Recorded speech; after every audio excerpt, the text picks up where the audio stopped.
Bonjour à tous, soyez les bienvenus ce matin, on est dans la joie, on est heureux de se retrouver pour louer le Seigneur, pour le célébrer. C'est vraiment une grâce, une bénédiction de sa part et on veut vraiment prendre ce temps dans la présence du Seigneur. On est là pour célébrer le Dieu qui a donné son Fils à la croix, Jésus. Et on va chanter des chants pour commencer, pour vraiment faire monter la louange, l'adoration de nos cœurs devant le Seigneur. On va prendre ce premier chant qui dit « Voici le jour que tu as fait », c'est pour moi un sujet de joie. Et nous sommes dans la joie ce matin parce qu'on vient célébrer Jésus, on vient célébrer Dieu. Que vraiment vous puissiez vous sentir libre chez vous, levez-vous, acclamez le Seigneur, louez le Seigneur. Et on va prendre ce premier chant qui dit « Voici le jour ». Alléluia.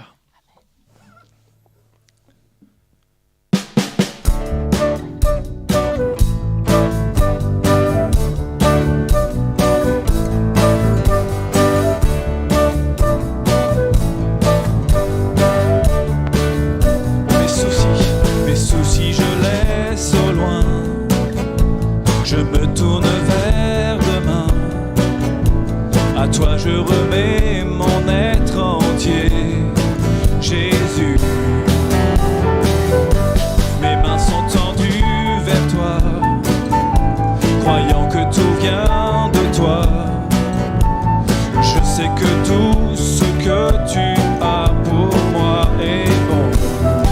Si bon, car voici le jour que tu as fait. Il est pour moi un sujet de joie. Voici le jour que tu as fait. Il est pour moi un sujet de joie. Non, je n'aurai pas peur pour demain. Mon espérance est en toi. Voici le jour. Voici le jour. Mes craintes je laisse au loin. Je ne doute plus de rien.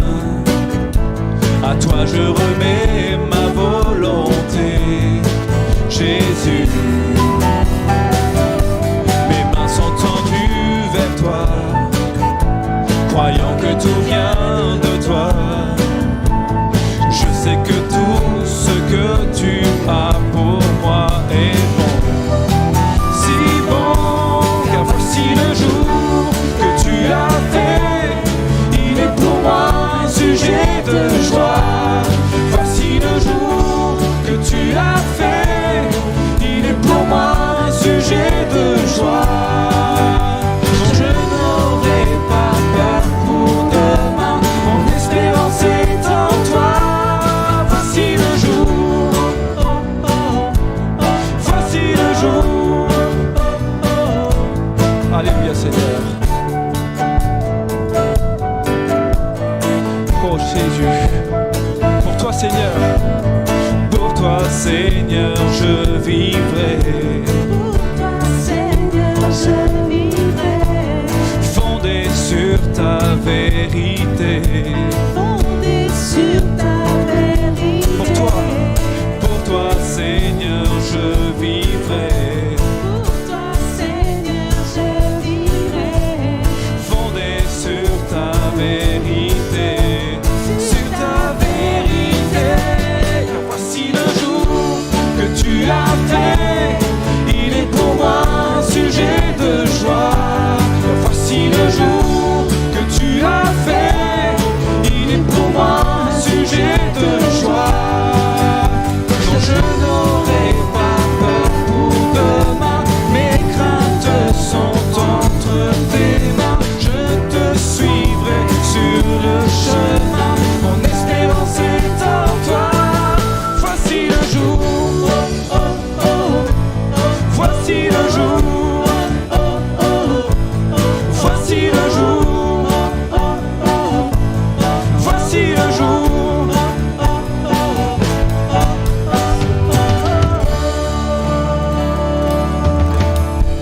Amen, voici le jour, oui, quelle joie pour nous de se retrouver. On est peut-être chacun chez soi, mais on est unis par l'Esprit. Et on veut, oui, répondre à l'appel du Seigneur. Si vous qui êtes à votre caméra, vous n'avez pas encore répondu, sachez que le Seigneur veut vous voir, il veut vous voir dans sa maison, dans sa famille. Il veut venir vous chercher. Il vous appelle en ce moment. On va prendre ce chant qui dit « Entendez tous l'appel, adorez l'Éternel ». Que le Seigneur puisse vraiment vous visiter ce matin. Dites-le fort. Alléluia.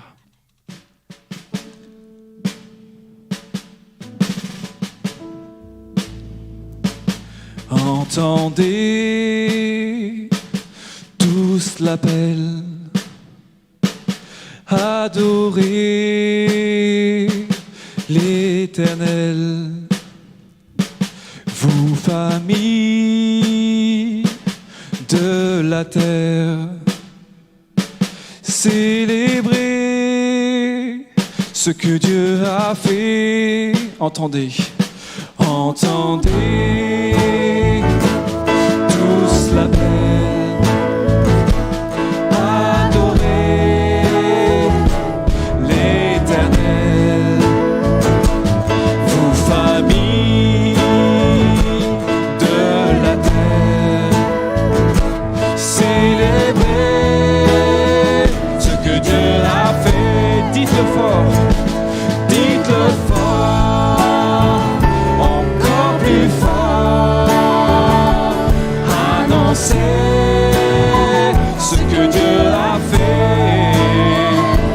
Dites-le fort, louez son nom, que la terre se réjouisse, car le Seigneur est vaste et grand, vaste et grand, et l'amour envoyé du haut des cieux, le Fils de Dieu pour nous est mort, ressuscité, il vit encore.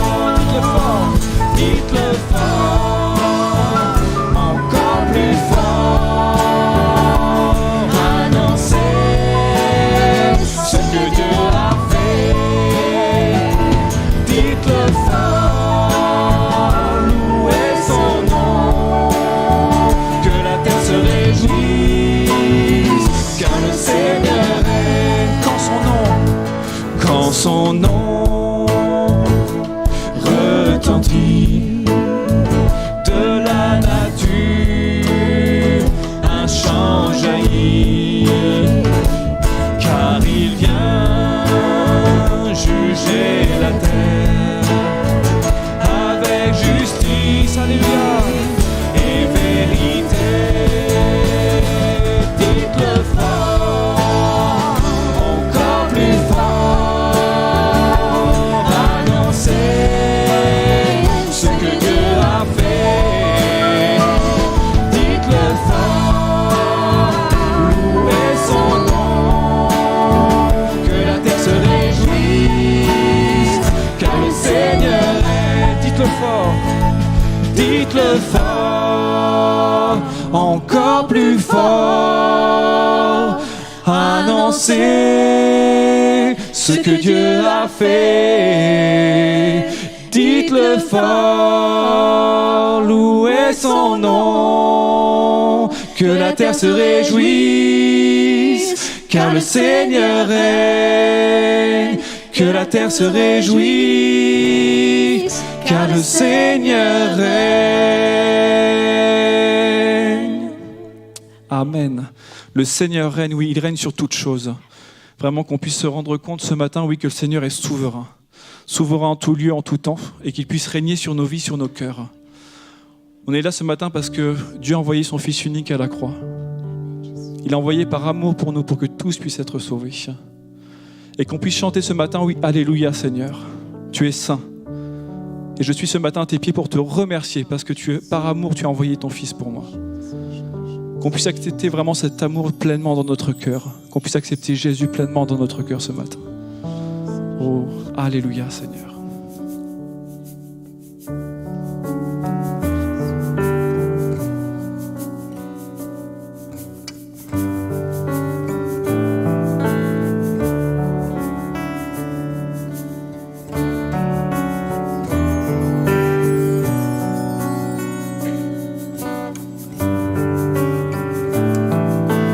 Tu t'es abaissé, Seigneur. Tu t'es abaissé pour l'humanité.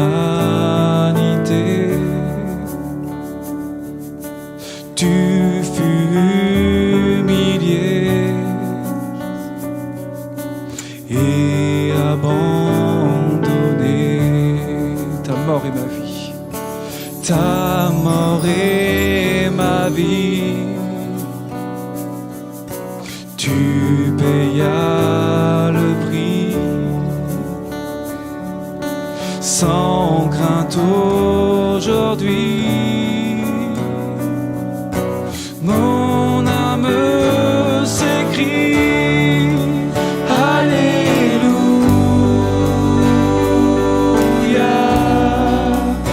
Alléluia,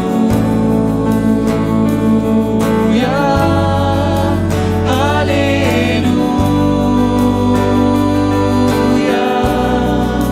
Tu es saint, tu es saint.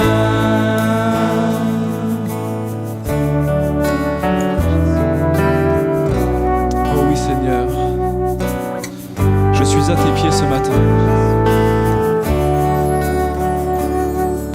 Je suis à tes pieds pour te remercier d'avoir accepté de tout supporter. Éprouvé, je tiens. Pardonner, je viens. Avec tous les saints, chanter, tu reviens. Alléluia,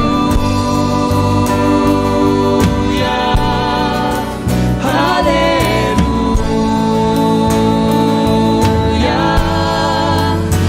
Alléluia.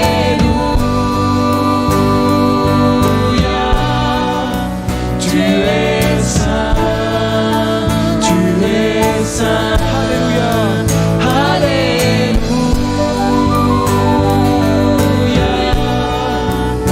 Alléluia,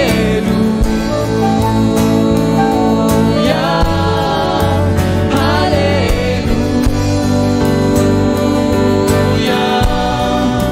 Tu es saint, tu es saint.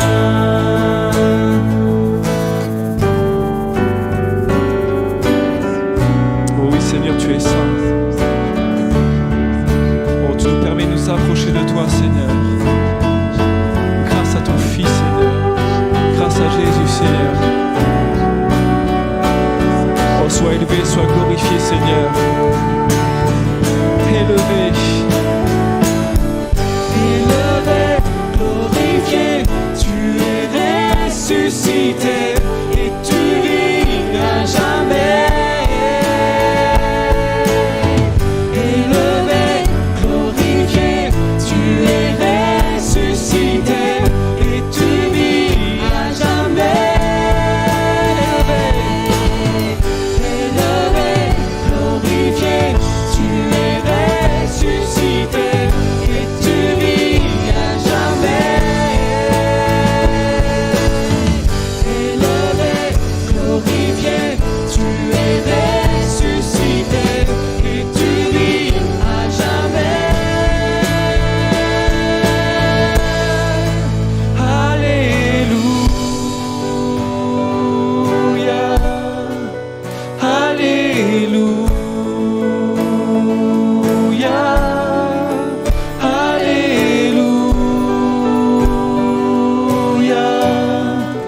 Tu es saint, tu es saint.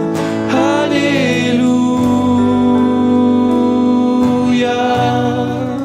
Alléluia,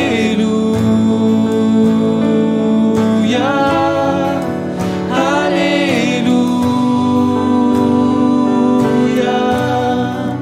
Tu es saint, tu es saint. Oh oui Seigneur. Nous voulons chanter Alléluia ce matin Seigneur. Toi qui es si grand, si merveilleux Seigneur. Tu viens nous chercher Seigneur. Tu viens bouleverser les vies mais dans le bon sens Seigneur. Sois élevé, sois glorifié ce matin Seigneur. Tu es saint.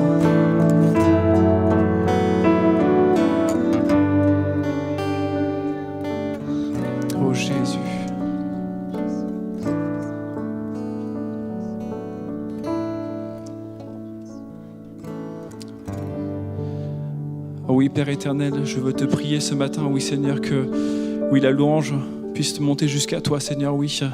Viens nous visiter ce matin, viens à notre secours ce matin, Seigneur. C'est vrai qu'on veut te célébrer, on veut te louer ce matin, Seigneur. Seigneur Jésus, tu es venu dans nos vies, Seigneur. Tu as tout changé, Seigneur. Tu as transformé le mal en bien, Seigneur. Tu nous as nourris, tu nous as guéris, tu nous as délivrés, tu nous as sauvés, Seigneur.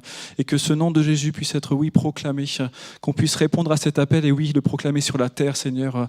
Viens visiter chaque cœur qui est dans le besoin, viens visiter chaque cœur qui est dans la détresse ce matin. Et que ton nom soit élevé, soit glorifié, Seigneur. Merci de bénir le Joseph Miel qui va apporter ta parole aujourd'hui, Seigneur, que tu puisses le loindre de ton Saint-Esprit, Seigneur, le conduire par ton Esprit à apporter librement ta parole, Seigneur. Sois élevé, sois glorifié, sois béni dans le nom de ton Fils Jésus. Amen. Alléluia, Seigneur. Amen.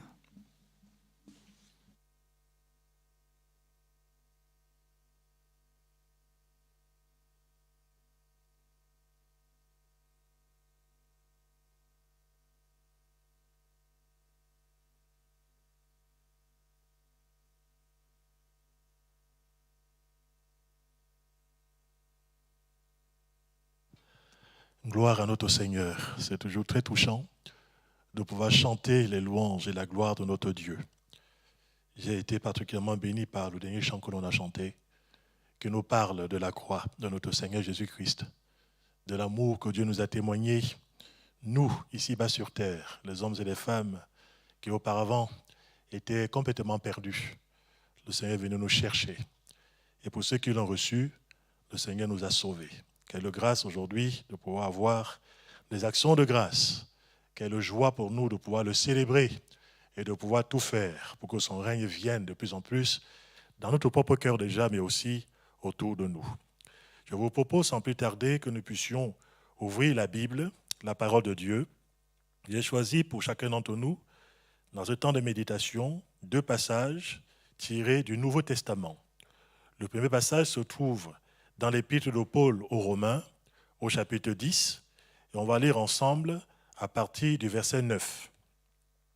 Épître de Paul aux Romains, chapitre 10, à partir du verset 9. Si tu confesses de ta bouche le Seigneur Jésus, et si tu crois dans ton cœur que Dieu l'a ressuscité des morts, tu seras sauvé. Car c'est en croyant du cœur qu'on parvient à la justice, et c'est en confessant de la bouche qu'on parvient au salut, selon ce que dit l'Écriture, quiconque croit en lui ne sera point confus. Et il n'y a aucune différence en effet entre le juif et le grec, puisqu'ils ont tous un même Seigneur qui est riche pour tous ceux qui l'invoquent. Car quiconque invoquera le nom du Seigneur sera sauvé. Comment donc invoqueront-ils celui en qui ils n'ont pas cru? Et comment croiront-ils en celui dont ils n'ont pas entendu parler? Et comment en entendront-ils parler s'il n'y a personne qui prêche? Et comment y aura-t-il des prédicateurs s'ils ne sont pas envoyés, selon ce qui est écrit, qu'ils sont beaux les pieds de ceux qui annoncent la paix, de ceux qui annoncent de bonnes nouvelles. Mais tous n'ont pas obéi à la bonne nouvelle. Aussi Ésaïe dit-il, « Seigneur, qui a cru à notre prédication ?» Ainsi, la foi vient de ce qu'on entend, et ce qu'on entend vient de la parole de Christ. Mais je dis, n'ont-ils pas entendu? Au contraire, leur voix est allée par toute la terre, et leur parole jusqu'aux extrémités du monde. Gardons en mémoire ce passage et lisons maintenant dans les Actes des Apôtres au chapitre 11e, du verset 19 jusqu'au verset 23. Voici ce qui est écrit. Ceux qui avaient été dispersés par la persécution survenue à l'occasion d'Étienne allèrent jusqu'en Phénicie, dans l'île de Chypre et à Antioche, annonçant la parole seulement aux Juifs. Il y eut cependant parmi eux quelques hommes de Chypre et de Cyrène qui, étant venus à Antioche, s'adressèrent aussi aux Grecs et leur annoncèrent la bonne nouvelle du Seigneur Jésus. La main du Seigneur était avec eux, et un grand nombre de personnes crurent et se convertirent au Seigneur. Le bruit en parvint aux oreilles des membres de l'église de Jérusalem, et ils envoyaient Barnabas jusqu'à Antioche. Lorsqu'il fut arrivé et qu'il eut vu la grâce de Dieu, il s'en réjouit et il les exhorta tous à rester d'un cœur ferme, attachés au Seigneur. Nous bénissons le Seigneur pour le privilège d'avoir entendu un jour la bonne nouvelle de l'Évangile qui nous a été annoncée, que ce soit par une prédication directe, que ce soit par un témoignage, par quelques moyens que Dieu a cru bon à cette époque-là de pouvoir nous faire parvenir à la connaissance de la vérité. Nos cœurs ont été touchés et nos vies ont été transformées depuis ce jour-là, quand Jésus est rentré dans notre cœur. On vit actuellement une période assez particulière, une terre où il y a beaucoup d'angoisse, il y a beaucoup d'interrogations, beaucoup de souffrances aussi, accentuées par tout ce que nous pouvons entendre, par rapport à ce que nous pouvons ressentir aussi, par rapport à ce que nous pouvons voir au quotidien.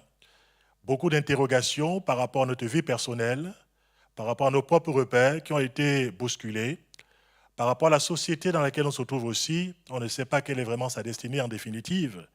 Et on peut être profondément secoué dans ces temps difficiles. Plus que jamais, l'Évangile est d'actualité, la bonne nouvelle de notre Seigneur Jésus-Christ. Plus que jamais, nous pouvons dire non, impossible que nous puissions garder ces bonnes nouvelles cachées dans notre cœur, ou confinées, ou empêcher les personnes de connaître la bonne nouvelle de l'Évangile.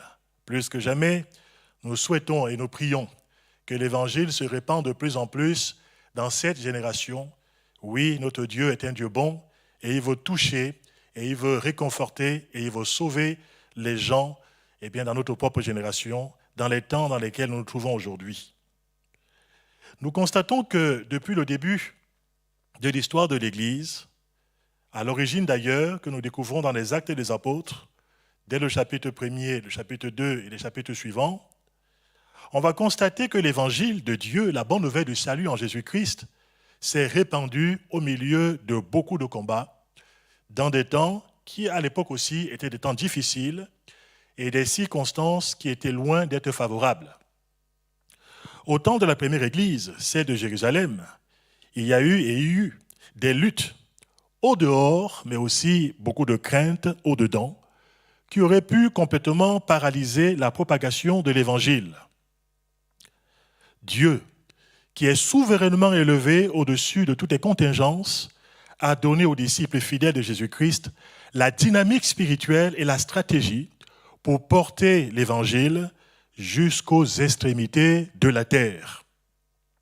L'apôtre Paul, qui est un de ces grands témoins de Jésus-Christ, a pu faire ainsi le résumé de tous ces hommes et ces femmes qui ont témoigné dans leur propre génération, parce qu'on a lu ce matin dans Romains chapitre 10, quand il va dire « Leur voix est allée par toute la terre et leur parole jusqu'aux extrémités du monde. » Oui, on peut affirmer qu'en ce temps-là, Dieu a veillé à ce que l'évangile ne soit pas lié, qu'il ne reste pas enfermé dans un endroit, mais qu'il se répande partout.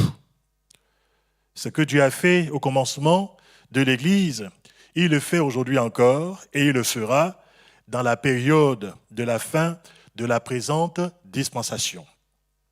Pour illustrer l'enseignement que Dieu a mis sur mon cœur ce matin, je prendrai l'exemple de l'église de Jérusalem au début, dans les Actes des Apôtres, mais aussi je ferai référence à l'église de Philadelphie, citée par le Seigneur Jésus-Christ dans le livre de l'Apocalypse.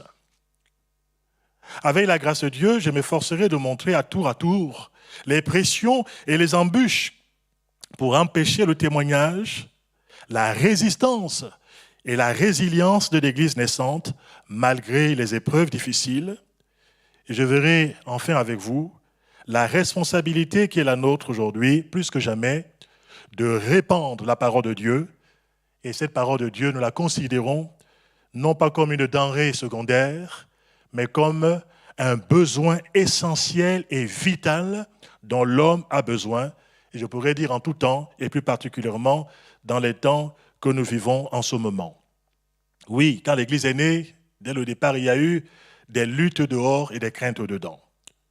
On le voit dans le début des Actes des Apôtres. Nous assistons ainsi à l'éclosion, à la naissance de l'Église. Dieu va manifester en ce temps-là sa puissance et sa grâce par l'effusion du Saint-Esprit sur les disciples dans la chambre haute. Par la suite, Dieu manifeste son amour et sa grâce par la conversion de 3000 personnes environ après la première prédication apportée par l'apôtre Pierre. Au chapitre 3 des Actes des Apôtres, nous sommes témoins de la guérison miraculeuse de ce boiteux de naissance qui était placé chaque jour à une des portes du temple et qui sera guéri miraculeusement. Et cet acte divin, ce miracle, va accélérer en ce temps-là aussi la croissance numérique de l'Église. Il est dit, d'ailleurs, de cette Église en ce temps-là, ce qui est rapporté par Luc, qui a écrit les Actes des Apôtres, il est dit ceci, Actes chapitre 2, verset 47, « Le Seigneur ajoutait chaque jour à l'Église ceux qui étaient sauvés. » Parallèlement à cette éclosion de l'Église, à son expansion soudaine, je pourrais même dire fulgurante, remarquable, il y aura en même temps, et on le constate, la première opposition à la propagation de l'Évangile qui ne va pas tarder à se manifester. Une coalition de différents groupes religieux pour essayer de faire barrage à l'expansion de la bonne nouvelle, à l'expansion de l'Évangile de notre Seigneur Jésus-Christ, essayant ainsi de vouloir réduire au silence les premiers témoins de notre Seigneur Jésus. Les Actes des Apôtres rendent témoignage de cela. Actes chapitre 4, du verset 1er au verset 3, il est dit ceci. « Tandis que Pierre et Jean parlaient au peuple, survinrent les sacrificateurs, les commandants du temple, les Sadducéens, mécontents de ce qu'ils enseignaient le peuple et annonçaient en la personne de Jésus la résurrection des morts. Ils mirent les mains sur eux et ils les jetèrent en prison jusqu'au lendemain. » La même stratégie va se mettre en œuvre plusieurs fois, comme en témoignent les autres chapitres des Actes des Apôtres. On peut dire que le triptyque qui a été inspiré à cette époque par le diable peut se résumer ainsi: intimidation, menace, châtiment. Ainsi, dans Actes chapitre 4, verset 17, à cette époque, les souverains sacrificateurs, les gens religieux, peuvent dire ceci: défendons-leur avec menace de parler désormais à qui que ce soit en ce nom-là. Le nom qui est ainsi ciblé, le nom qui est honni, le nom qui est banni, c'est le nom de Jésus-Christ, le Sauveur de tous les êtres humains. Au-delà d'une opposition religieuse et politique, à la fois structurelle et conjoncturelle, à cette époque-là, on peut discerner évidemment que derrière, il y a une opposition spirituelle d'origine satanique. L'Écriture nous dit qu'on n'a pas à lutter contre la chair et le sang, mais contre les dominations, contre les autorités, contre les princes de ce monde des ténèbres, contre les esprits mauvais dans les lieux célestes.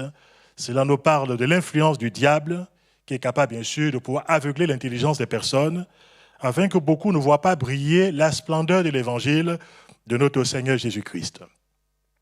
Et dans ce combat spirituel, pour que la vérité se répande, pour que la bonne nouvelle puisse parvenir aux uns et aux autres, eh bien, les disciples de Jésus-Christ n'ont pas utilisé les armes charnelles.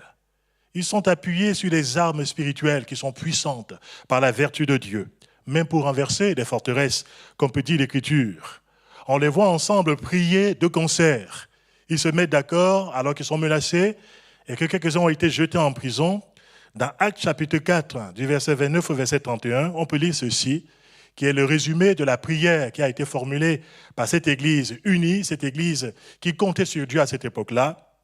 On peut lire ceci: « Et maintenant, Seigneur, sois attentif à leurs menaces et donne à tes serviteurs d'annoncer ta parole en toute assurance. Et tends ta main pour qu'il se produise des guérisons, des signes et des prodiges par le nom de ton saint serviteur Jésus. » Quand ils eurent prié, le lieu où ils étaient assemblés trembla. Ils furent tous remplis du Saint-Esprit et ils annonçaient la parole de Dieu avec assurance. Dans des temps troublés et difficiles, l'Église est fidèle et missionnaire doit formuler plus que jamais ce type de prière de la foi, pour que Dieu continue à manifester sa puissance dans ce monde, à étendre sa main, et bien à pouvoir sauver les personnes, à pouvoir intervenir dans la vie des personnes, les libérant, les guérissant, les fortifiant, et je pourrais dire aussi les arrachant à l'emprise du diable. C'est tellement important que nous puissions être une église qui a à cœur le salut des âmes, qui nous donnons les moyens que Dieu nous a laissés, notamment le moyen de la prière d'intercession, pour qu'un grand nombre de personnes puissent passer de la mort à la vie, soient arrachées à l'aveuglement de ce monde et puissent connaître la glorieuse liberté des enfants de Dieu. Le point culminant de cette lutte spirituelle va se manifester et nous est d'ailleurs rapporté dans les Actes des Apôtres, quand Dieu va manifester avec puissance son autorité par de très nombreuses conversions, des guérisons miraculeuses, mais aussi des délivrances multipliées. Dans les Actes des Apôtres, chapitre 5, du verset 17 au verset 20, on peut lire ceci. « Alors le souverain sacrificateur et tous ceux qui étaient avec lui, c'est-à-dire le parti des Sadducéens, se levèrent, remplis de jalousie, portèrent les mains sur les apôtres et les jetèrent dans la prison publique. Mais, pendant la nuit, un ange du Seigneur ouvrit les portes de la prison et les fit sortir et leur dit, « Allez, tenez-vous dans le temple et annoncez au peuple toutes les paroles de cette vie. » Cette volonté divine reste plus que jamais d'actualité. Il est important que le peuple, il est important que tous les hommes en tout lieu, ils entendent les paroles de cette vie, des paroles capables de les communiquer s'ils reçoivent par la foi cette parole, leur communiquer l'assurance de la vie éternelle par la foi placée dans la personne de notre Seigneur Jésus-Christ. On va noter d'ailleurs dans cette dramaturgie spirituelle une opposition entre l'espace clos et l'espace ouvert. L'espace clos, l'espace de l'enfermement, est matérialisé par la prison publique. L'espace ouvert, quant à lui, où la parole de Dieu se répand, malgré les obstacles, malgré les difficultés, les oppositions, cet espace ouvert est matérialisé par le temple, par les rues et par les places publiques, où la bonne nouvelle de l'Évangile se répand comme un fleuve de vie, communiquant la vie avec l'appui de Dieu. Actes des Apôtres, chapitre 6, au verset 7, rend ce témoignage. À cette époque-là, la parole de Dieu se répandait de plus en plus. Le nombre des disciples augmentait beaucoup à Jérusalem et une grande foule de sacrificateurs obéissait à la foi. Même des gens qui étaient auparavant enfermés dans les religions, qui avaient des idées tout arrêtées. Eh bien, quand ils ont entendu la bonne nouvelle, leur cœur a été percuté. On voit des gens religieux se convertir à Jésus-Christ, embrasser la foi en lui et devenir aussi de nouvelles créatures. Je comprends pourquoi l'Église a considéré comme étant une vocation à ne jamais faire de concession dans le fait de pouvoir annoncer le plein évangile pour que des hommes et des femmes, quel que soit l'arrière-plan, puissent parvenir à la connaissance de la vérité. Malgré les menaces et la défense de témoigner de Jésus-Christ, le constat est là, irréfutable et implacable. Les disciples de Jésus-Christ ont fini par remplir Jérusalem de leurs enseignements au nom de Jésus. Actes chapitre 5, verset 28. Et même quand parfois ils sont menacés et par la suite battus publiquement de verges, et qu'ils subissent toutes sortes d'outrages pour le nom de Jésus, il nous est dit que les apôtres, joyeux, vont persévérer chaque jour dans le temple et dans les maisons, annonçant la bonne nouvelle de Jésus-Christ et enseignant les nouveaux disciples. Actes chapitre 5, verset 40.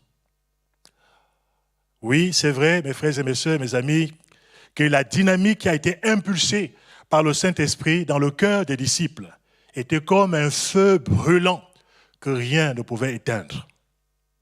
Ils ont bénéficié d'un souffle puissant de la part de Dieu, un souffle qui a été sans cesse renouvelé. Il nous est dit, dans certaines circonstances, qu'ils étaient de nouveau remplis du Saint-Esprit. Et cela les a propulsés sur le terrain du témoignage, quel qu'en soit le prix à payer. Ils étaient également habités par une certitude inébranlable qui sera résumée par l'apôtre Paul alors qu'il est jugé par un tribunal religieux. Voici ce que pourra dire l'apôtre Pierre à cette époque. Actes chapitre 4, du verset 11 au verset 12, « Jésus est la pierre rejetée par vous qui bâtissez et qui est devenue la principale de l'angle. Il n'y a de salut en aucun autre, car il n'y a sous le ciel aucun autre nom qui a été donné parmi les hommes par lequel nous devions être sauvés. » Bâtir sa vie, bâtir son couple, bâtir une nation, en rejetant celui qui est la pierre de l'angle, celui qui est le salut de l'âme, et bien pour celui qui se convertit, qui se tourne vers lui, je pourrais dire qu'aux yeux de Dieu, c'est une entreprise insensée. Et c'est important de pouvoir comprendre que cette même réalité est valable aussi dans ces temps que nous vivons. On peut comprendre que sur ces deux bases, non seulement d'avoir été dynamisé par le Saint-Esprit, mais aussi d'être habité par des certitudes que Jésus-Christ est le seul nom capable de sauver les êtres humains, avec cette double impulsion qui les caractérisait, on peut comprendre que, quand bien même par la suite, la persécution qui est au départ ciblée auprès de quelques personnes, quand elle est devenue généralisée à l'égard de toute l'Église de Jérusalem, ça n'a pas empêché ces croyants, remplis du Saint-Esprit et habités par la parole de Dieu, de pouvoir plus que jamais continuer leur témoignage, leur mission auprès de leurs contemporains, afin que le plus grand nombre soit sauvé, tantôt d'une manière, tantôt d'une autre. Le Dieu de la Bible est un Dieu capable de changer le mal, même en bien. Il est capable de pouvoir sortir des crises que nous vivons, quelque chose de grand et de glorieux par rapport à ses desseins d'amour à l'égard de ce monde qui est perdu. Et déjà à cette époque, à l'époque des apôtres de la première Église, alors qu'il y a eu cette grande persécution qui a été une épreuve terrible par rapport aux chrétiens de cette époque-là, alors qu'ils ont été dispersés à cause des menaces qui pesaient sur eux, on va se rendre compte que Dieu va changer ce mal, il va changer cette crise qui s'est abattue ainsi, non seulement à cette époque, mais aussi sur l'Église de cette époque. Il va transformer cette crise en un tremplin glorieux pour que plus que jamais l'Évangile soit diffusé au-delà du périmètre de Jérusalem jusqu'aux extrémités de la terre. Oui, de cette catastrophe de cette époque, représentée par une persécution et la dispersion des croyants partout, Dieu va en tirer une bénédiction pour le monde de l'époque. Le mal a été changé en bien. Dieu est le champion pour retourner des situations, pour agir au-delà de nos raisonnements, au-delà de la programmation des hommes. Dieu a un projet, Dieu a des desseins bienveillants à l'égard de ce monde. Et quelles que soient les contraintes par lesquelles on peut passer, le dessein d'amour de Dieu subsiste génération après génération. Le Dieu de la Bible, le Dieu que nous servons, c'est le Dieu qui tient le monde entier entre ses mains. C'est lui le véritable maître des horloges, malgré ce que les gens peuvent prétendre ici-bas sur terre. Il est le maître du temps, il est aussi le maître des circonstances. Et il est capable de faire concourir toutes choses pour le bien de ceux qu'il aime. C'est ce qu'il a fait aussi à l'égard de l'Église de Jérusalem à cette époque-là. On va constater dans les Actes des Apôtres que la bonne nouvelle de Jésus-Christ, à partir de ce moment de grande persécution, de ce moment de souffrance, de ce moment de grande épreuve abattue, cela n'a pas terrorisé les chrétiens, ça ne nous a pas empêchés de pouvoir continuer à diffuser la parole de Dieu, bien au contraire. Dispersés là où ils se trouvaient, ils sont allés de lieu en lieu, faisant le bien, en prêchant la parole de Dieu et en témoignant de la personne de notre Seigneur Jésus-Christ. Ils vont finir par accomplir ce programme que Jésus leur avait laissé. Dans Actes chapitre 1er, verset 8, quand Jésus avait dit à ses disciples, « Vous recevrez une puissance, le Saint-Esprit survenant sur vous, et vous serez mes témoins à Jérusalem, en Judée, en Samarie, et jusqu'aux extrémités de la terre. » Jusqu'ici, les témoins étaient concentrés dans une sphère particulière. Ils étaient, pour ainsi dire, enfermés, pour ainsi dire, dans leurs propres murs. Ils étaient restés à Jérusalem. Et par la suite à cette grande persécution, ils iront. On va voir que directement, les différentes portes mentionnées par le Christ vont s'ouvrir les unes après les autres. Déjà, la porte de la Samarie va s'ouvrir quand Philippe, un des premiers diacres, va se rendre dans une ville de Samarie et qu'il va prêcher le Christ. Et quand il prêche la parole de Dieu, le Seigneur confirme sa parole par des signes, par des miracles et par de grands prodiges. La puissance de l'occultisme sera brisée dans cette ville qui était contrôlée par le diable, avec ce personnage appelé Simon le magicien, qui subjuguait les foules à cette époque. Ces foules qui étaient plongées dans l'ignorance, qui étaient plongées dans les ténèbres. Quand l'évangile est prêché, c'est la lumière qui brille, c'est le diable qui recule et c'est le cœur qui est transformé. Il nous est même dit, par rapport à cette ville qui était sous l'oppression du diable, donc finalement malheureuse, finalement complètement déprimée, complètement dans les angoisses, il nous est dit que par la suite, il y a eu une grande joie dans cette ville. Ne croyez-vous pas qu'aujourd'hui, le monde dans lequel on vit a besoin d'entendre la bonne nouvelle de l'Évangile? Ne croyez-vous pas que ce monde aspire à avoir une vraie joie, une joie réelle? Que dans ces temps difficiles, ces temps angoissés, beaucoup de gens secrètement dans leur foyer, eh bien, quel que soit ce qu'ils peuvent penser à l'extérieur, mais au fond d'eux-mêmes, ils aspirent à connaître ces temps de rafraîchissement de la part de notre Dieu. Même parfois sans pouvoir le verbaliser publiquement, ils aspirent à autre chose que ce que le monde leur propose. Peut-être secrètement aspirent-ils à connaître la paix véritable que Dieu seul est capable de pouvoir communiquer. Il y a un homme de Dieu qui pouvait dire ceci, il s'agit de Saint Augustin. Il a pu dire en son temps qu'il y a un vide dans le cœur de l'être humain, un vide en forme de Dieu. Cela consiste à dire finalement que l'être humain, quel que soit ce qu'il a, quelles que soient ses possessions, quelle que soit la société, quelle que soit l'opulence dans laquelle il peut se trouver, il y a un vide dans son cœur qui ne peut être comblé que par le fait de pouvoir recevoir un jour dans son cœur la personne de notre Seigneur Jésus-Christ, qui nous communique sa paix, qui nous communique sa joie, qui nous donne l'assurance désormais que nos péchés sont pardonnés et que nous sommes en paix avec Dieu. Pour cette ville de Samarie, il nous est dit qu'il y a une grande joie dans cette ville.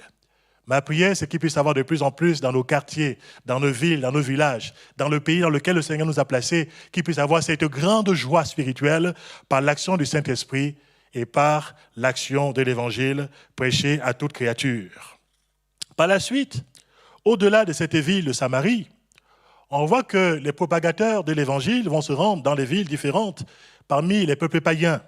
Ils vont aller en Phénicie, ils vont aller à Chypre, ils vont aller à Antioche, et ils vont aussi prêcher la parole de Dieu avec des résultats tout aussi spectaculaires que ceux qui sont manifestés dans la ville de Samarie. Dieu ne fait pas de favoritisme. Dieu désire sauver tous les êtres humains. Voilà pourquoi dans le texte que l'on a cité au départ, il nous a dit « Quiconque invoquera le nom du Seigneur sera sauvé ». Dieu ne fait pas de différence entre les Juifs et les non-Juifs. Il désire que tous les hommes parviennent à la connaissance de la vérité. Et quand l'Évangile est parvenu dans le territoire païen, par la suite, Barnabas sera envoyé par les apôtres qui, eux, étaient restés à Jérusalem pour aller voir ce qui se passe. Ils ont entendu parler d'un réveil spirituel dans cet endroit et Barnabas sera le témoin de ce grand réveil. Il arrive ainsi à Antioche et il va voir sur place la grâce de Dieu, la puissance du Seigneur. Il va constater, alors qu'il n'y avait rien auparavant, que tout d'un coup, il y a une belle église naissante, une église dynamique, une église florissante, une église qui répand en tout lieu désormais le parfum de la connaissance de notre Seigneur Jésus-Christ. C'est là, à Antioche, en territoire païen, que pour la première fois, les disciples seront appelés chrétiens. Par leur ressemblance à la personne de Christ, par le fruit de l'esprit qu'ils dégageaient, l'amour qui était dans leur vie, la paix qui était au fond de leur cœur, la joie qui rayonnait, mais aussi toutes ces vertus spirituelles qui leur avaient été communiquées quand ils ont accepté Jésus dans leur cœur. Cela s'est répandu de plus en plus au point que les contemporains pouvaient dire « ces gens sont vraiment différents ». Il y a quelque chose de plus dans leur vie, il y a une valeur ajoutée, et cette valeur ajoutée, c'était la présence de Jésus-Christ dans leur cœur. Et nous bénissons notre Dieu, parce que ça encore, c'est des choses que Dieu peut manifester dans les temps dans lesquels on peut se trouver. On peut donc affirmer, bien-aimés, mes frères et mes sœurs, on peut affirmer avec force, avec le témoignage de la Bible, que les voies de Dieu ne sont pas nos voies et que les pensées de Dieu sont au-dessus de nos propres pensées. Les projets du Seigneur s'accomplissent fidèlement sur terre, tantôt d'une manière, tantôt d'une autre. Parfois, l'Église peut être tentée de vivre claquemurée. Elle peut parfois être contrainte à se confiner. Parfois, elle peut être aussi tentée de vivre dans le repliement sur soi, de pouvoir se contenter de vivre sur ses acquis, tout simplement, et de pouvoir perdre l'essentiel de sa vocation en tant que celle de la terre et lumière du monde, selon ce que Jésus-Christ a dit, parlant de ses disciples. Dieu nous connaît, il connaît aussi l'Église de façon parfaite. Et s'il faut que nous puissions être bousculés pour nous recentrer de nouveau sur l'essentiel et sur la vision par laquelle le Seigneur veut que nous puissions nous investir, le Seigneur le fera, tantôt d'une manière, tantôt d'une autre. Dans les Actes des Apôtres, au chapitre 10, on voit l'apôtre Pierre, qui lui-même a été un remarquable prédicateur de la parole de Dieu, avec des résultats que nous connaissons dans les Actes des Apôtres. Mais à un moment donné, lui aussi, il s'est installé. À un moment donné, il est resté étroit de cœur.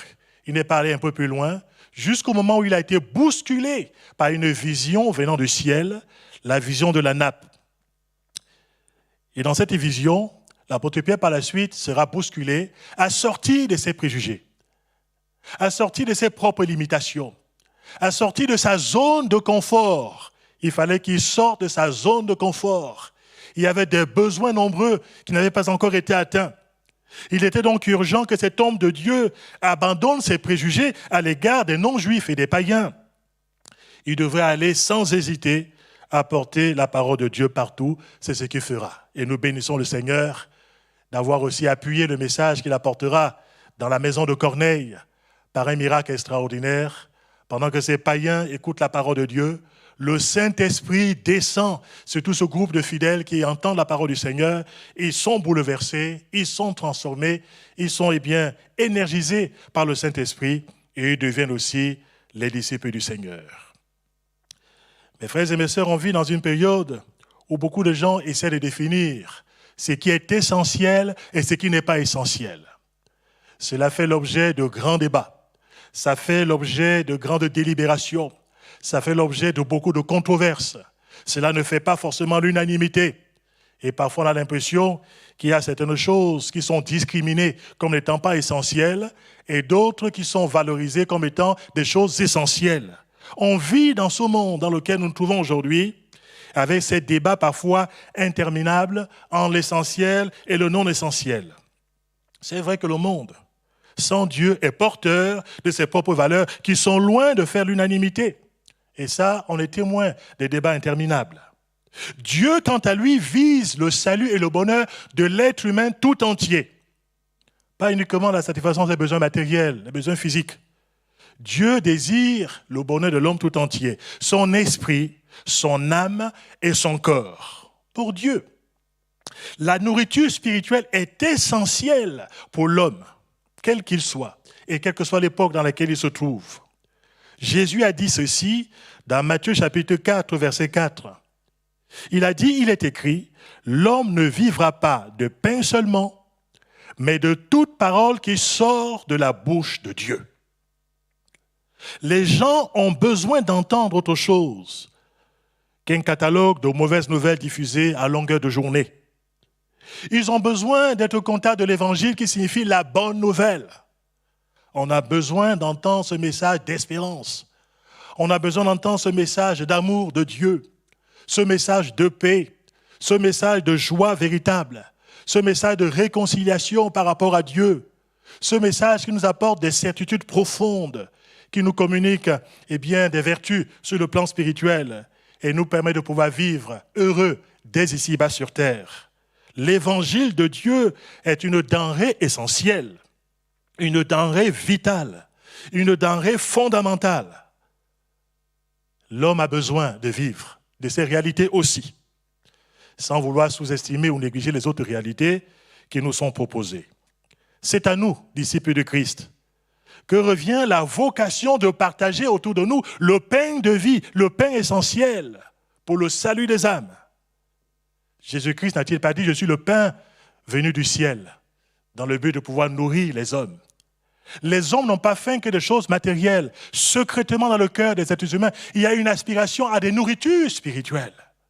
Et c'est à l'Église, avec les pains que Dieu lui a donnés, avec cet évangile qui nous parle de Jésus-Christ, le pain de vie, de pouvoir distribuer à la foule affamée.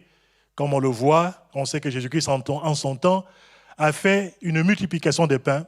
Symboliquement pour nous aujourd'hui, le Seigneur multiplie partout des disciples parce qu'il voit des besoins de foule qui sont affamés, Des foules qui ont soif d'autre chose et qui ont besoin aussi de recevoir, non pas toujours uniquement le pain matériel, mais aussi le pain spirituel que nous sommes appelés à distribuer et surtout à distribuer très largement de plus en plus.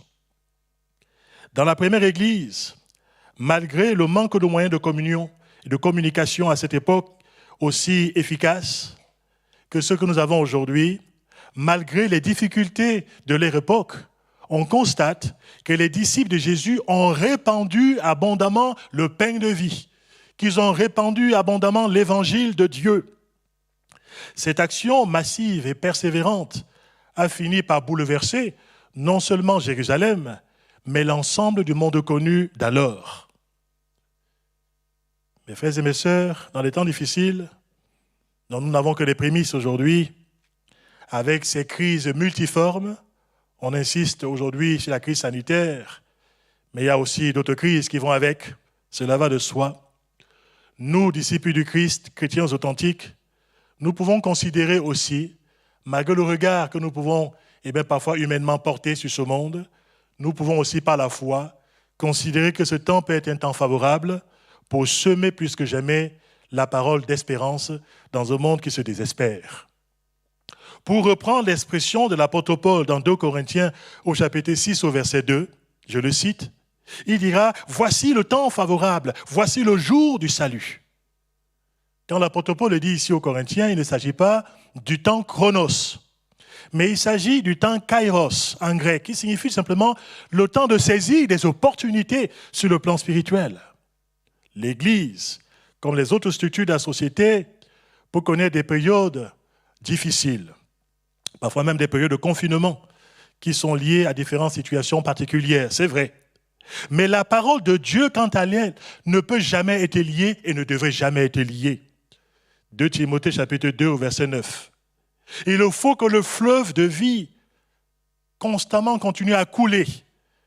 Ce fleuve de vie qui ne peut jamais être arrêté par aucun barrage, qu'il soit humain, qu'il soit économique, qu'il soit structurel, qu'il soit politique, qu'il soit religieux, qu'il soit même spirituel, aucun barrage n'est assez puissant pour pouvoir freiner l'expansion de l'Évangile dans le monde entier. Et nous bénissons le Seigneur parce qu'il veille sur sa parole. Et nous le louons de tout notre cœur. Le temps actuel a été une opportunité, et même pour des croyants et pour des églises, pourquoi pas de se réinventer et de pouvoir trouver, si nécessaire, et comme c'était nécessaire, des formes nouvelles pour diffuser, continuer à diffuser le message de vie. Beaucoup de croyants et beaucoup de serviteurs de Dieu ont été bousculés. Et ils sont sortis de leur zone de confort aussi, de leurs habitudes, de leurs traditions, pour pouvoir s'adapter et rester efficaces, rester pertinents aussi dans ce temps difficile, ce temps bousculé. Et même parfois, les prédications sont allées ainsi au-delà de leur église locale. Et nous bénissons le Seigneur. Quand je vois ici qu'il nous est dit que leur voix est partie jusqu'aux extrémités de la terre, c'est vrai que parfois on peut prêcher dans une église locale avec les moyens modernes de communication et la voix peut être entendue jusqu'aux extrémités de la terre, comme c'est le témoignage que nous recevons ces derniers temps. Où il y a des gens qui écoutent la parole de Dieu, prêcher à Angoulême par exemple, ou à Bordeaux ou à Paris, peu importe, mais entendu par des gens d'une autre ville, des gens d'un autre continent, dans d'autres endroits, la parole de Dieu court actuellement le monde avec vitesse, touchant un grand nombre de personnes au-delà des cercles étroits des églises locales. Dieu connaît la période dans laquelle nous passons. Il voit des foules qui ont besoin d'être atteintes par l'Évangile et Dieu se sert de toutes sortes de supports sur le plan spirituel, de toutes sortes de moyens aussi que nous mettons à sa disposition afin que l'Évangile puisse être annoncé. Mes frères et mes sœurs, les temps actuels sont une opportunité de pouvoir redoubler d'ardeur dans la prière d'intercession en faveur du salut de tous les êtres humains. L'apôtre Paul l'a dit dans son épître à Timothée, la première épître, au chapitre 2, du verset 1 au verset 6. Il va dire de pouvoir faire des requêtes, des prières, des supplications à l'égard de tous les êtres humains, des rois, de ceux qui sont élevés en dignité, mais en faveur de tous les hommes. Il va dire que cela est bon et agréable devant Dieu, qui veut que tous les hommes soient sauvés et parviennent à la connaissance de la vérité, dira-t-il, car il y a un seul Dieu, mais aussi un seul médiateur entre Dieu et les hommes, Jésus-Christ. Jésus-Christ. Aujourd'hui encore, le monde a profondément besoin de lui, même ceux qui le rejettent aujourd'hui étant encore dans l'ignorance par rapport à son amour à leur égard. Et ma prière, c'est que les yeux spirituels s'ouvrent de plus en plus. Voilà pourquoi il est important que l'Église intercède, afin que les ténèbres reculent et que le plein évangile soit révélé au cœur de nos contemporains, et cela en plus grand nombre. Nous sommes appelés à pouvoir prier plus que jamais pour ceux qui diffusent la parole de Dieu, d'une manière ou d'une autre. Nous sommes appelés à pouvoir soutenir les moyens de diffusion qui peuvent être utilisés, que ce soit des missionnaires qui vont dans un endroit particulier, que ce soit des croyants qui se déplacent de gauche ou à droite pour aller prêcher la parole de Dieu, pour aller rendre témoignage dans leur quartier, dans leur village, que ce soit toutes sortes de supports qui sont utilisés aujourd'hui, que ce soit la page imprimée, que ce soit les supports numériques, que ce soit des chaînes de télévision, que ce soit YouTube. Oui, je vous recommande, par exemple, YouTube. Et là, il y a tellement de messages qui sont aussi diffusés par différentes églises, y compris la nôtre. C'est important de pouvoir suivre et de pouvoir recommander à ceux qui vous connaissent, ou à ceux que vous connaissez. Peut-être que vous ne serez pas en mesure de leur témoigner directement de l'amour de Dieu, mais invitez-les. Invitez-les à aller sur des endroits où ils pourront recevoir la parole de Dieu, recevoir le témoignage de Dieu, multiplier des contacts, multiplier les réseaux. C'est tellement important que ce monde entende la bonne nouvelle de l'Évangile et Dieu nous permet d'être aussi pertinents dans la génération par laquelle nous passons. Oui, prions que la parole de Dieu se diffuse de plus en plus d'une manière ou d'une autre et que toute la louange et la gloire reviennent au Seigneur. On ne peut pas contrôler ce que Dieu fait dans le monde. On ne peut pas savoir les gens qui nous écoutent derrière leur écran, qui nous écoutent sur leur téléphone portable. On ne sait pas qui nous visionne sur le smartphone. On ne sait pas ceux qui sont derrière les ordinateurs. Mais Dieu les connaît et Dieu les voit. Et le Seigneur les aime. Et le Seigneur veut les attirer à lui. Le Seigneur veut les consoler. Le Seigneur veut les fortifier. Le Seigneur veut les sauver. Le Seigneur veut leur donner l'espérance là où il y a le désespoir. Le Seigneur veut les équiper sur le plan spirituel afin qu'ils ne soient pas des vaincus de cette vie, mais qu'ils soient des vainqueurs dans la vie déjà ici-bas sur la terre, mais qu'ils puissent aussi avoir l'assurance par rapport au salut de leur âme. Je vais bientôt terminer ce message très simple que Dieu a mis sur mon cœur. En mettant maintenant en miroir cette église de Philadelphie que Jésus-Christ va citer dans le livre de l'Apocalypse. Jésus fait le constat de ce qui se passe à cette époque, mais aussi des différentes dispensations par lesquelles l'Église passera. Et parmi les différentes églises, non seulement physiques, mais aussi spirituelles et symboliques, il y a l'église de Philadelphie. Et Jésus dira ceci par rapport à cette église. Apocalypse chapitre 3, du verset 8 au verset 10. « Je connais tes œuvres. Voici, j'ai mis devant toi une porte ouverte que nul ne peut fermer. Parce que tu as gardé la parole de la persévérance en moi, je te garderai moi aussi à l'heure de l'épreuve qui va venir sur le monde entier pour éprouver les habitants de la terre. » Les épreuves viennent sur le monde entier. Et elles sont là. Et elles seront de plus en plus récurrentes. Et ils ne toucheront pas uniquement une partie du monde, mais sur le monde entier. Et en même temps et parallèlement, cela réjouit notre cœur, l'Évangile continue de parcourir le monde entier à grande vitesse, semant la vie là où il y a la mort sur le plan spirituel, semant l'espérance là où il y a le désespoir, libérant les hommes de la prison et des carcans dans lesquels ils peuvent se trouver. Et nous bénissons le Seigneur par rapport à cela. Dans le psaume 145, verset 7, il nous est dit « La parole de Dieu coule au monde avec vitesse ». Et nous bénissons le Seigneur de ce que sa parole coule au monde avec vitesse. Dieu veut se servir de vous comme de moi. Alors mes frères et mes sœurs, saisissons les occasions providentielles pour témoigner de Jésus-Christ. Encourageons les gens que nous connaissons à lire la parole de Dieu, à retourner à l'essentiel. L'essentiel, c'est de connaître l'évangile de Dieu. À se connecter avec des chaînes où on prêche le plein évangile, à se rattacher aux églises où le plein évangile est prêché avec fidélité et consécration. Faisons chacun en sorte que la parole de Dieu ne soit pas cachée dans notre cœur, ne soit pas liée d'une manière ou d'une autre, qu'elle ne reste pas confinée entre nos quatre murs. L'évangile, c'est le bien par excellence dont ce monde qui périt a vraiment besoin. C'est un besoin urgent, c'est un besoin nécessaire. Alors je pourrais dire, en concluant ce message, non au confinement de l'évangile. Non et jamais l'évangile confiné. Oui, à sa plus grande diffusion. C'est maintenant le temps favorable. C'est maintenant le jour du salut. Quand je regarde comment se concluent les Actes des Apôtres, où dans une génération d'une trentaine d'années, le monde de l'époque a été complètement bouleversé par l'évangile, malgré les embûches, les oppositions. Mais je vois la clôture de ce livre formidable, les Actes des Apôtres. C'est pour nous riche d'enseignements, mais aussi, quelque part, c'est la perspective de Dieu, quels que soient les temps par lesquels l'Église peut passer. Il est dit ceci par rapport à l'apôtre Paul, et c'est la conclusion des Actes des Apôtres. Il est dit qu'il prêchait le royaume de Dieu, enseignant ce qui concerne le Seigneur Jésus-Christ en toute liberté et sans obstacle. C'est à nous, Église de Dieu, c'est à nous, fidèles disciples du Christ Jésus, de faire usage de la liberté glorieuse que nous avons en Jésus-Christ en tant qu'enfants de Dieu.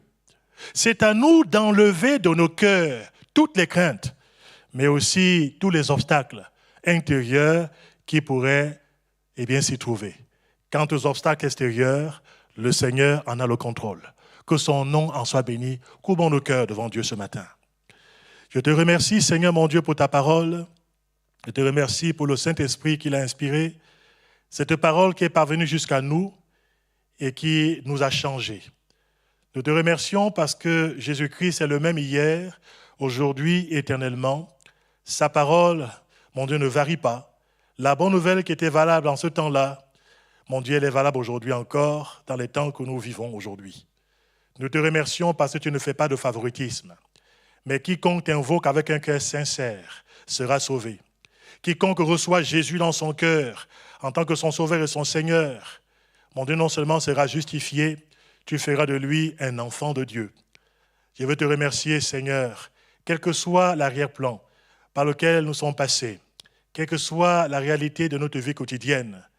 Je veux te remercier pour l'amour de Dieu qui est capable de nous atteindre, qui est capable de changer notre destinée. Je veux te remercier pour ceux qui m'écoutent ce matin, afin qu'ils soient croyants, que tu les fortifies dans la foi, afin qu'ils restent attachés, solidement ancrés dans le Seigneur Jésus.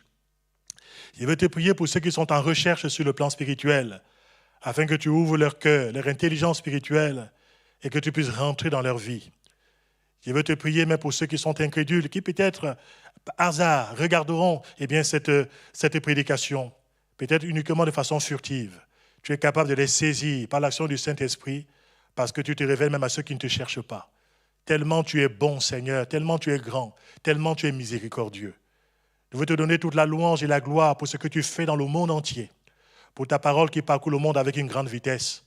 Je veux te remercier et te louer, Seigneur, parce que même si l'Église est bousculée, elle n'est jamais abandonnée par toi. Je veux te remercier pour la grâce que tu accordes à ton Église et à tes enfants. Que ton nom soit béni au nom de Jésus-Christ. Amen. Louange et gloire à notre Dieu. Je vous souhaite à chacun d'entre vous de passer une bonne semaine sous le regard de notre Dieu et que le Seigneur se serve de vous pour la louange et la gloire de son nom. Que le Seigneur vous garde dans sa paix. Soyez bénis.